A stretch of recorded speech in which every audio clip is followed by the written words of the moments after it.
Welcome back to the Universalis podcast.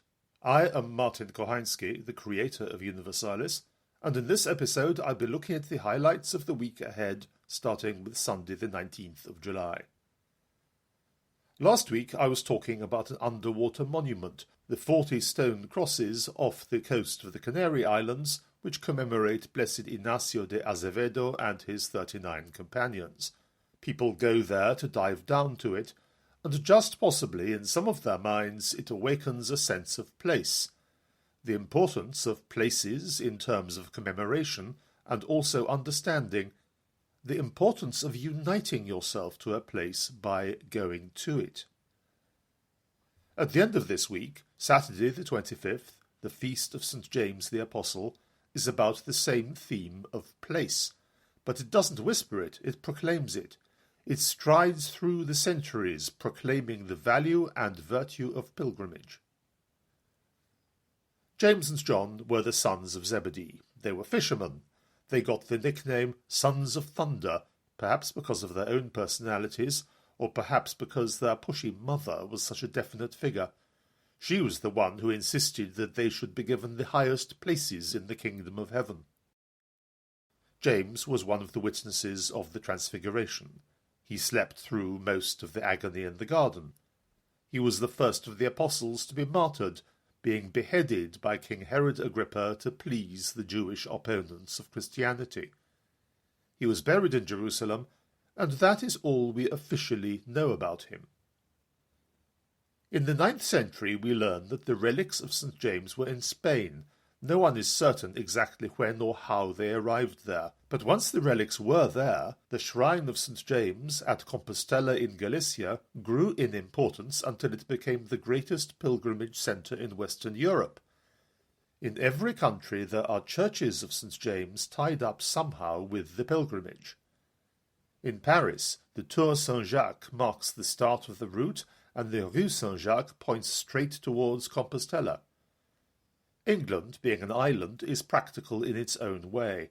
All over the country there are pilgrim routes, if you look for them.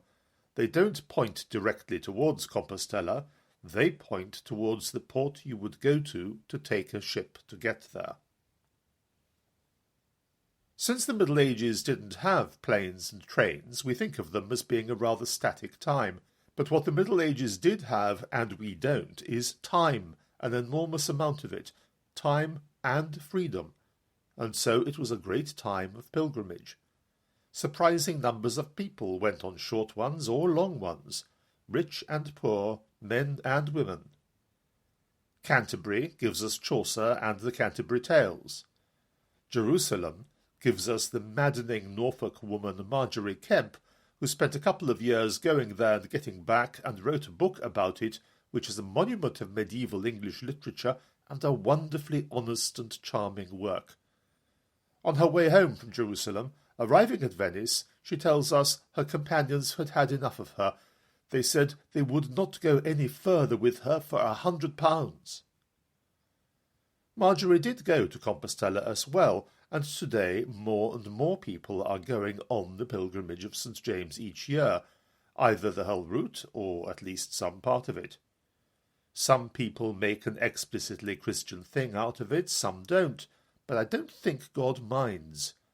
Learn to serve me first, God says, and afterwards you will come to understand who it is you have been serving.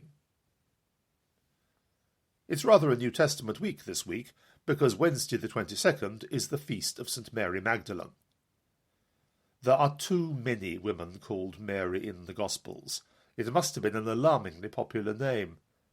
More than that, there are also quite a few women who are important in the Gospel story but have no name.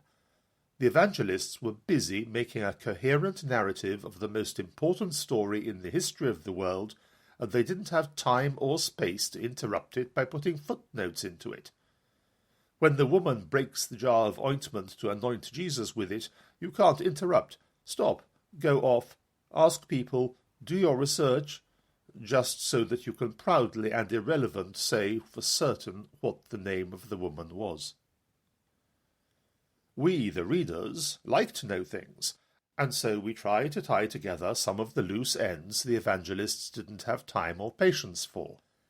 In the West, at the height of the interest in fitting things together, there was a tradition that Mary of Magdala was the same person as Mary, the sister of Martha and Lazarus of Bethany, and also the woman who was a sinner who washed Jesus' feet with her tears. The Eastern Church never went this far, neither did the Benedictines. Lots of lovely spirituality of penitence came out of this identification of the Magdalene, but that doesn't make it true. Looking back, the sources seem to come from a 6th century sermon here, some 13th century pious ideas there. All in all, nowadays everyone is sure that St. Mary Magdalene is not the woman who was a sinner, and not Mary of Bethany. We are so sure that we have turned the feast of St. Martha in a week's time into the feast of Saints Martha, Mary, and Lazarus, because we can be sure that we won't be celebrating the same woman twice. That's the trouble with having such a historically based religion as Catholicism. There are things it would be really lovely to believe, but we're still not allowed to believe them if they don't fit the data. And after all that, St. Mary Magdalene herself still remains. She is still a person. Stripped of all the stories we mistakenly gave her, she was still present at the crucifixion. Jesus still revealed himself to her at the resurrection, and she still carried the news back to the apostles, which sent Peter and John running to see what had happened. In that sense, she is one of the most important women in the whole story. The preface of the Mass of her feast gives her the title Apostle to the Apostles. Here is another thing about Mary Magdalene. We think of Jesus as being mostly surrounded by the poor, sent to the poor. Actually, comfortably fed priests spend quite a bit of time implying that if we have somewhere to live, and if we are trying to feed our families, we are doing something that isn't quite right. But look at Mary Magdalene. Mary of Magdala. She was clearly a woman of some importance, some standing. Pay attention to what those women were actually doing, whom Luke calls women who accompanied him from Galilee. They weren't a swooning mass of unwashed groupies in camper vans. The missionary journey from the beginning of the story to the end had to be travelled the way all life has to be travelled, one day at a time. Each day, supplies, laundry, hygiene, it all has to be done. Someone has to do it. Someone has to have the resources to make it possible and the force of personality to organize it and make it happen. We can take St. Mary Magdalene as a prototype of the rich ladies throughout history who have seen not only the big picture, but the brushstrokes that were needed to paint that picture. They didn't just talk about being good. They saw all the way down to the day-by-day details of doing it, the way women have to, and did whatever was necessary to make sure that that good was done. Mary Magdalene is important in a third way. Not only the apostle to the apostles, not only the organizer of the commissariat of the wandering disciples, but the woman whom Jesus freed of 7 devils. If you say you believe in devils nowadays, most people laugh at you. You probably laugh at yourself. That doesn't make them not be. When Jesus goes round casting out devils in the Gospel, it's very often the most important thing he does, more important than bodily healing. So believe it. Don't say, it's all the olden days and people were stupid back then, because thinking that other people are stupid is the real stupidity. What you are really saying, if you say that, is that you don't want to think about evil properly. Let's make a little sketch of what a devil is. A devil is something that does you harm. It is something inside you that seems to be part of you, but isn't really. Indeed, the day when you decide definitely that the evil in you is not the real you, is the day your freedom begins. Finally, a devil is a kind of evil which to some degree has a certain kind of autonomy. Here's an example. I don't know if it'll ring a bell for you, but let's try. There was a time when I was overwhelmed with work and stress, but was also going regularly once a week to an exercise studio run by a genius. I remember saying to myself, walking there, life is absolutely pointless, and in 2 hours I'll be thinking exactly the opposite.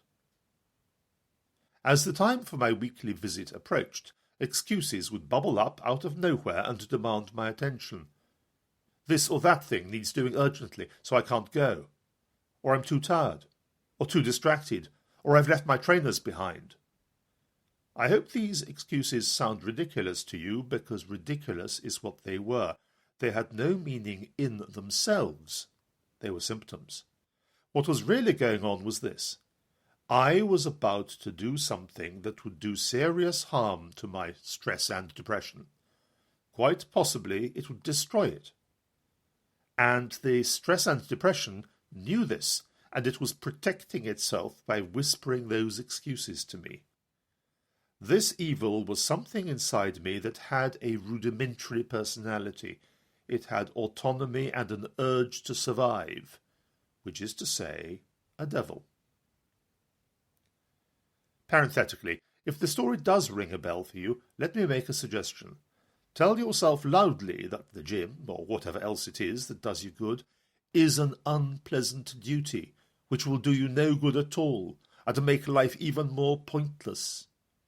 Say it convincingly enough, and your devil will believe you, and therefore encourage you to do it, and it will still do you good. Devils are malicious, but mostly not very intelligent. Devils can be big or they can be little. They can be of crushing power or just a minor nuisance. Jesus has power over them even now, but he is like a doctor in that he can't do anything to heal you unless you ask. Start by saying about the evil inside you, "This is not me." With a simple weak little devil, that will make you able to ask for help. If the devil is more powerful, you won't be able to form the intention to be rid of the thing, but you can be like the man in the Gospel who could do nothing except repeat over and over again, "God be merciful to me, a sinner." The thing never to say is, "That is just what I'm into, it's just the way I am." As long as you can say about your devils, "This is not me," in the long run you will be saved. Even if you are being compelled now to do what you do not want to do, and you don't know how to stop, as long as deep down there is a will that does not consent to the evil, in the long run you are safe. God's power is perfected in weakness. Coming back to Mary Magdalene and her devils, whatever they may have been, she is a reminder that people in this life can go through the most terrible episodes of being besieged by evil, inhabited by it, and yet be rescued from it. Looking at that kind of event afterwards, sometimes you want to say two almost opposite things at once. You say, "This should never have happened," but you also say, "It is good that it did happen." That's because the people who have been through the great persecution have about them the glow of God's grace that got them through it and out of it. It's like the glow of Moses' face when he had just been talking face to face with God. Mary Magdalene could well have looked like that. Back to pilgrimage. Indeed, back to the pilgrimage to the shrine of St. James at Compostela, because Thursday's saint went on exactly this pilgrimage. She is St. Bridget of Sweden. Together with St. Benedict, she is one of the patron saints of Europe. I knew nothing at all about St. Bridget before I sat down to write this. Perhaps Sweden is beyond the range of our cultural radar, but most ignorance is just laziness. Bridget was born in 1303. She came from a landowning family, and her father was the governor of a province. She married a suitably noble husband at the age of 13. Bridget's husband was a good and pious man. They had 8 children, most of whom survived into adulthood. When she was almost 40, she made the pilgrimage to Santiago de Compostela, which gives us that connection with St. James. Her pilgrimage took some years. On their way home, her husband fell ill, and he died soon after they got back. At this point, Bridget gave herself entirely to the things of God. She prayed and meditated.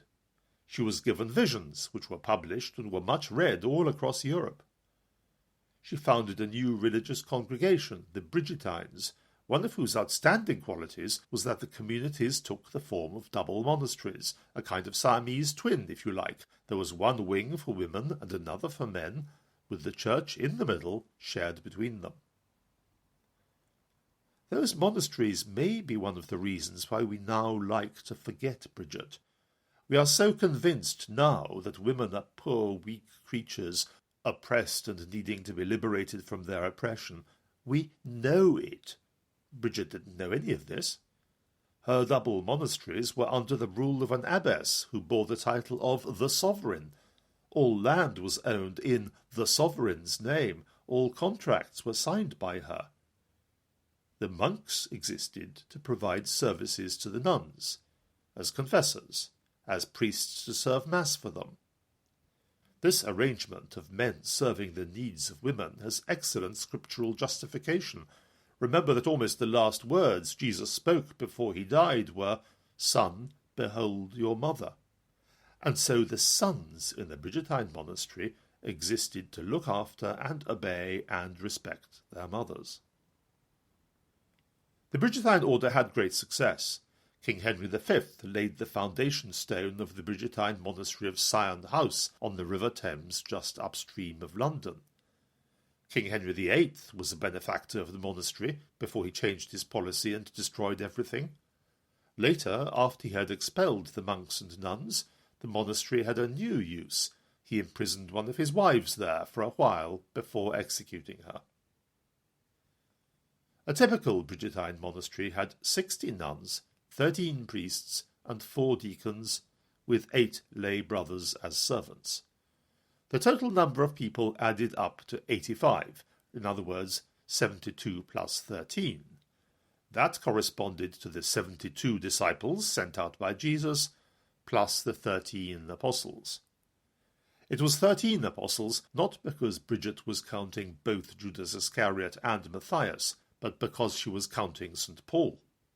The Middle Ages absolutely loved numbers and arithmetic, and it is rather charming to see this coming out in St. Bridget's rule. As well as founding a monastic order, Bridget composed a set of 15 prayers in honour of Christ in his Passion. There are various ways of using them. On high penitential days you might say them every hour from 7 a.m. to 9 p.m. Stretching across the year, you might say one a day. These prayers became tremendously popular, especially as coming from the mind of such a renowned visionary. People love visions and anything arcane and mystical.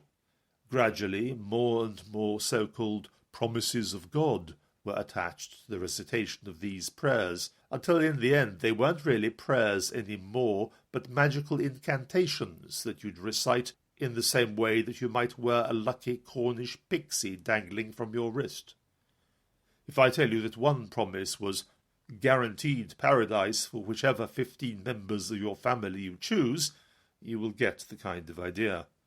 This all had to be stamped out hard, and in the 1950s it was forbidden to publish any book that offered such promises. But the prayers themselves remain good prayers.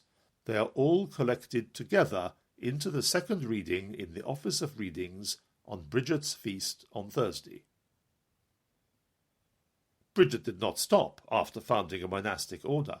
She wanted to change the world, so she travelled to Rome, where the centre of the world was. At the time, because of international turbulence, the popes had fled to exile in Avignon in France and had been there some considerable time. Bridget told Pope Urban V to come back from Avignon to Rome, which he did. I say told because, from what we hear of Bridget, it is difficult to imagine her asking for anything. When Urban's position in Rome turned out untenable and he wanted to go back to France, Bridget told him he would die if he did. He did go back, and he did die. Bridget remained in Rome and continued to do good with her pious and charitable works until she herself died in 1373 at the age of 70. As a matter of history, the popes did return to Rome for good 3 years later. Our modern times shed one curious sidelight on the story of Bridget. You may have come to think of Wikipedia as randomly unreliable, because it is, but it is absolutely reliable on one thing. It represents the unanimous trend of enlightened progressive opinion. And at the end of its Bridget of Sweden article, there's a list of the various ways in which Bridget was, for enlightened progressive opinion, not such a good thing after all. You can summarize it like this. Bridget is severely disapproved of for being rude in the way she told people off when they were not doing right. She behaved as if she was right and they were wrong. This says very little about Bridget, of course, but a lot about us. To be approved of, a holy woman needs to be a victim. A wet, weak, and weeping nun nobody has any trouble with. A forthright woman who knows what is right and says so is unnatural. The present age is far too advanced to use actual words like unfeminine or unladylike, but it has a deep belief in that exact concept. You may remember that Mother Teresa also attracted rage at her lack of feminine weakness. If these women so enrage our modern world, it is evident that we need many more of them. That's all for this week. If you'd like to write to us about anything, send an email to universalis@universalis.com. We look forward to hearing from you. Have a good week in every sense, and let's pray for one another.